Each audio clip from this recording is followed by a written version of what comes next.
The trial experiment is to increase the interests of the issue and the jurisdiction clause.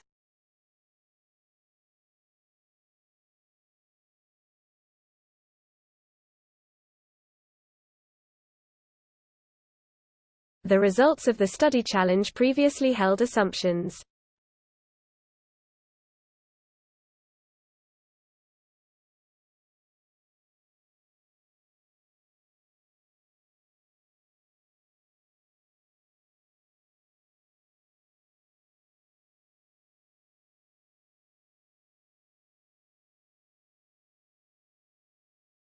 You have to submit projects by the end of this week.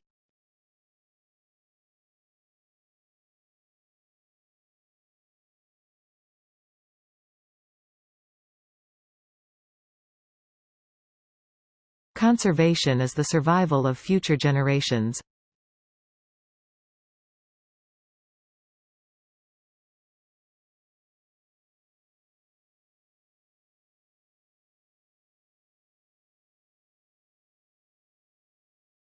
Higher fees cause students to look more critically into what universities offer.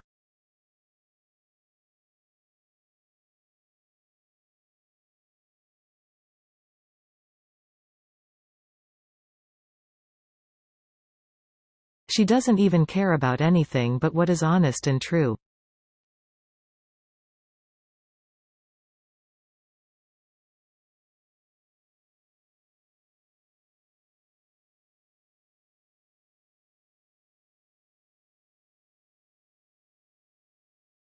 The theoretical proposal was challenged to grasp.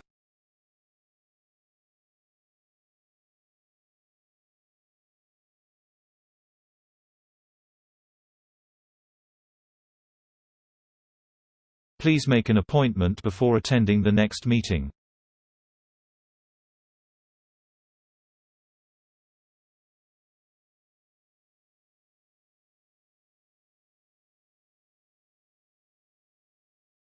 He told me it was the most important assignment of all.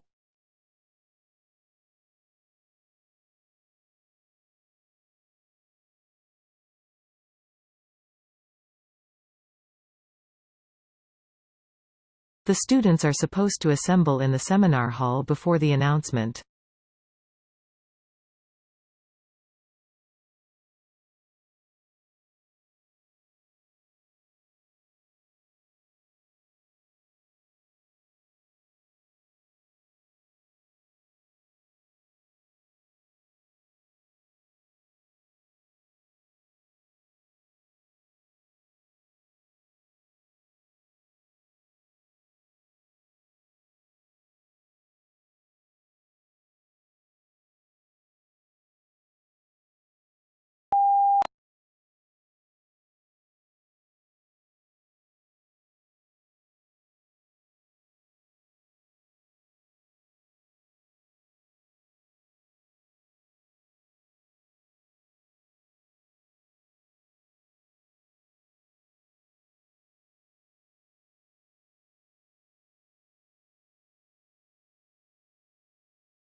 You're at a friend's house for dinner, and they serve a dish that you're allergic to. You don't want to offend them but also can't eat it. How would you navigate the situation?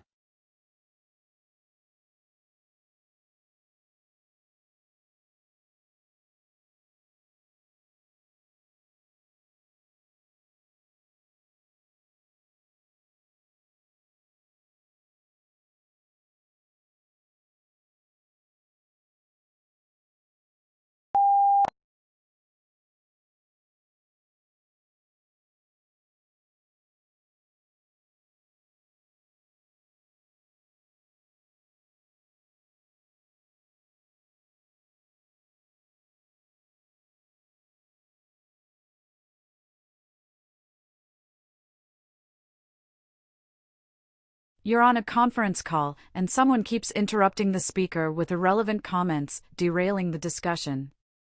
How would you address their behavior to keep the meeting on track?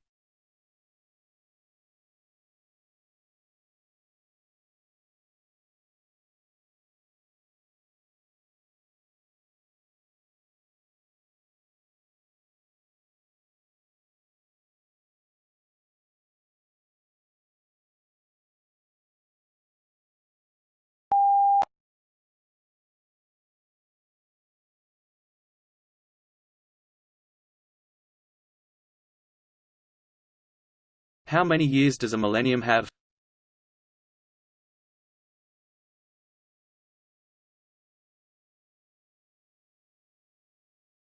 Where is a criminal kept as punishment?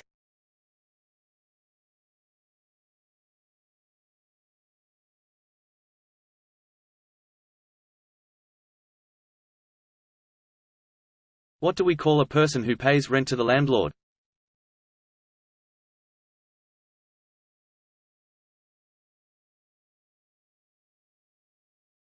If you have a toothache, who would you go to?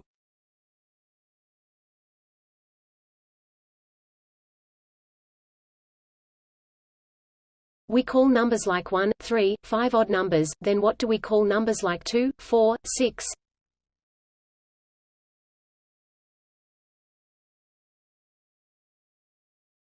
How many days in a week?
Since the discovery of DNA structure, people have believed that genes have an impact only on people's physical structure.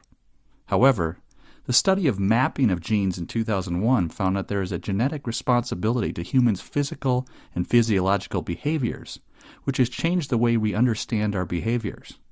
Findings from behavioral genetic research have broadly impacted modern understanding of the role of genetic and environmental influences on behavior. The research on genes has provided integrating information, and the findings can benefit biologists, psychologists, and neuroscientists. Qualitative research has fostered arguments that behavioral genetics is an ungovernable field without scientific norms or consensus, which fosters controversy.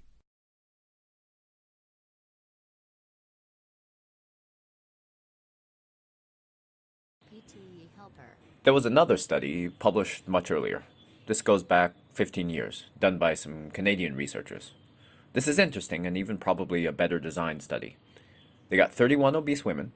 They were youngish to middle-aged women, volunteer for an exercise program. 6 months, all of them agreed not to change their diet. They did diet records on a regular basis to try to ensure that they weren't changing their diet. They exercised daily, burned probably about 2,000 calories a week through exercise. 6 months later, they ended the experiment, had a body fat test. So this is real body fat changes. This is where they actually measure body fat with a hydrostatic weight. Very accurate measure to look at body fat. And you can see, similar to the previous slide, you had some women that lost a significant amount of body fat. You had a few women in here that didn't do much of anything. And then you had some gainers over here. All of them were equally adhering, you might say. Well, maybe these women just didn't show up. And they did. They tracked their records, supervised exercise, everyone showed up, same amount of time. And yet you have some that gained and some that lost. And this is actual body fat changes. And you might ask the question, how do you explain this? Well, there's only two ways to explain it. Either they ate a lot more and were kind of cheating on their diet records, or they just subconsciously or consciously did less throughout the day. PTE helper.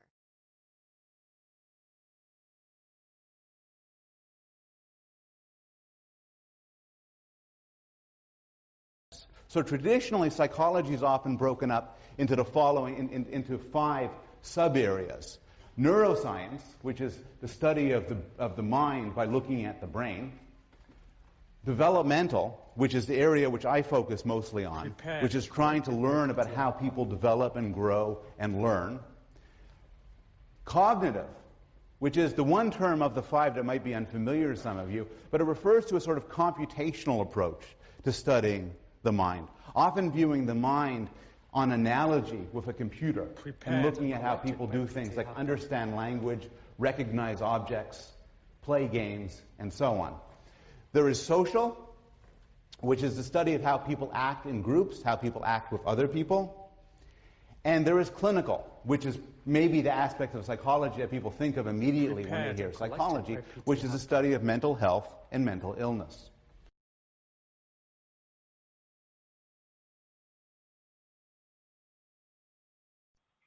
In his book, The Man Who Mistook His Wife for a Hat and Other Clinical Tales, urologist Oliver Sacks relates the tale of a medical student who one day woke up and found that his sense of smell was so acute that, like a dog, he could walk around identifying people, places, and things by his sense of smell. And what a wondrous experience it was. Like a visit to another world, he said. Normally, we humans don't have a sense of smell as acute as many other animals. We tend to rely more on what we see or hear to tell us about the world. Still, our sense of smell is powerful. Most of us can detect 10,000 different odors, from cigar smoke to a chlorinated swimming pool, from curry to a city sewer. And think about how a particular odor can instantly conjure up past memories. Maybe it's fresh cut grass that makes you think of childhood summers, or baking bread that reminds you of a special holiday.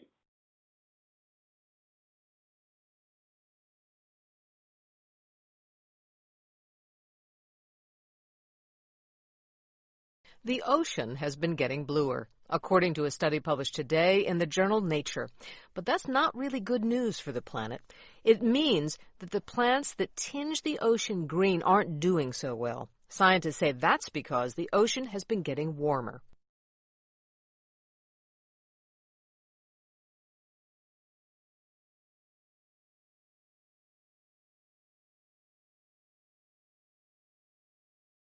And that brings us to the CEO's second duty, building the everyone, or more accurately, building the senior team. All the executives report to the CEO, so it is the CEO's job to hire, fire, and manage the executive team. From coaching CEOs, I actually think this is the most important skill of all, because when a CEO hires an excellent senior team, that team can keep the company running.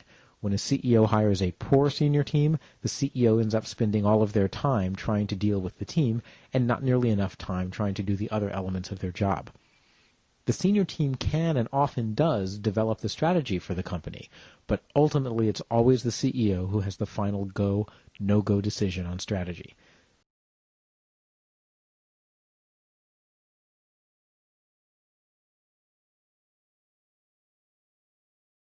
Behind it? Well, in 2004 we integrated ticketing in southeast Queensland, so we introduced a paper ticket that allowed you to travel across all the three modes in southeast Queensland, so bus, train and ferry.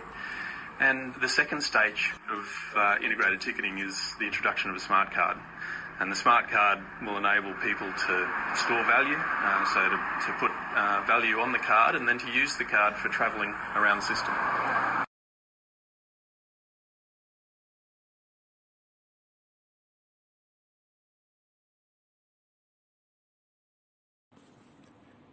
Ever since we specialized our labor millennia ago, we cooperated, we traded with each other. Value creation trade is the center of what we are as human beings. At the same time that we became value creators and traders, we learned to trust each other. And we learned that ethics, keeping your word, having the things you trade do what you say they're going to do, these things evolved in the same way. So business and ethics, I believe, evolved along the same path. If we don't teach business ethics, we give into the dominant story that business really has nothing to do with ethics.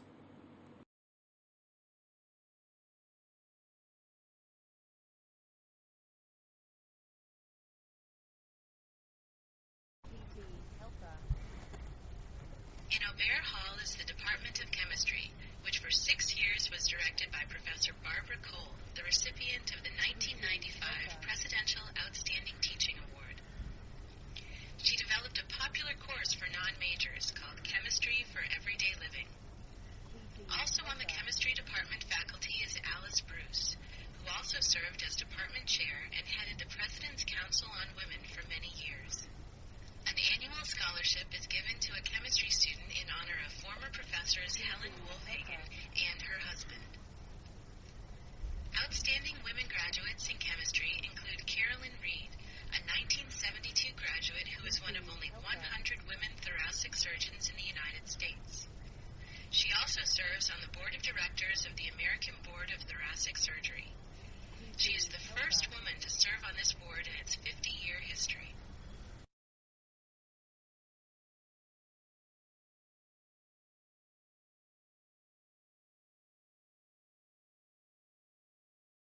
So what are the target species of predator-free New Zealand? In the Government Cabinet paper that announced the Predator-Free 2050 Limited Company, it's these 5 species: the introduced brush-tail possum from Australia, the stoats introduced from the United Kingdom, and the 3 species of rats we find in New Zealand, the ship rat, the Norway rat, and the coyote. They're being targeted not because they're from another land, but they're being targeted because they cause overwhelmingly negative effects upon our biota. They really are driving species to extinction. They've driven species extinct in New Zealand in the past, and other species are on a trajectory to extinction if we don't mitigate these impacts. However, the reason we talk about eradication of them is we don't have a duty to protect them in New Zealand. The responsibility is on the United Kingdom to protect their native stoats how they choose to, and they're welcome to have a dialogue with us. We actually have more genetic diversity of stoats in New Zealand than they do in Britain after they died off 50 years ago, but I don't feel that New Zealand should become a kind of offshore island game reserve for species which are threatened.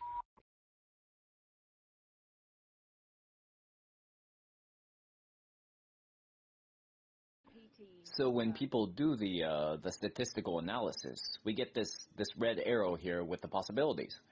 It almost certainly didn't go extinct within a couple of years when it was last seen, but it almost certainly had gone extinct by about 1790.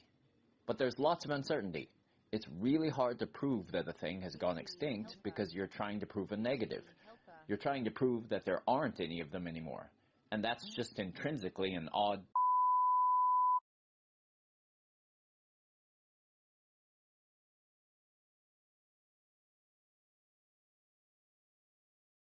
PTE helper. It's a great honor for me to be here speaking at the Greenpeace Business Lecture, and it's also a wonderful opportunity for me to talk to you about the topic that, as Doug has just said, I consider to be the most significant issue facing us this century.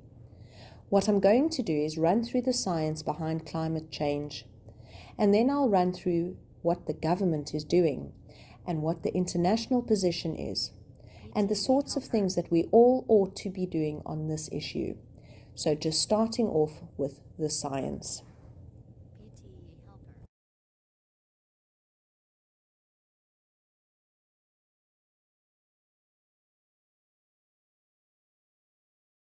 Sometimes it pays to look like a pile of poop.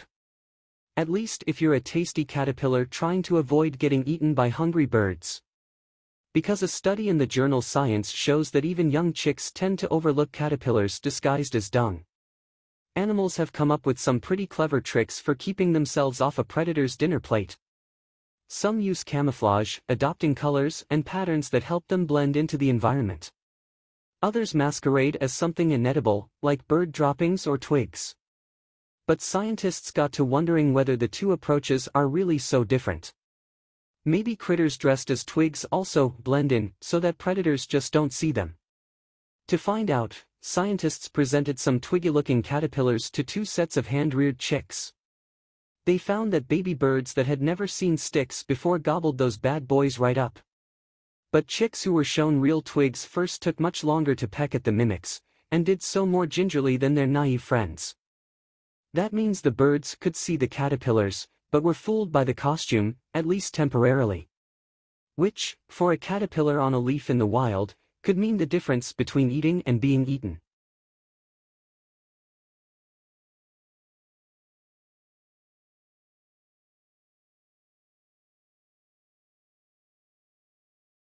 They developed a unique approach to training their employees.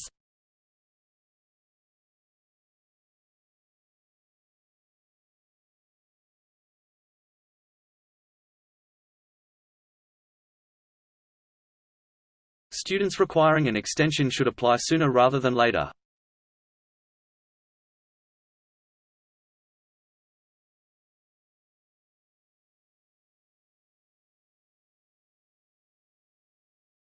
There is an accounting assignment for finance students.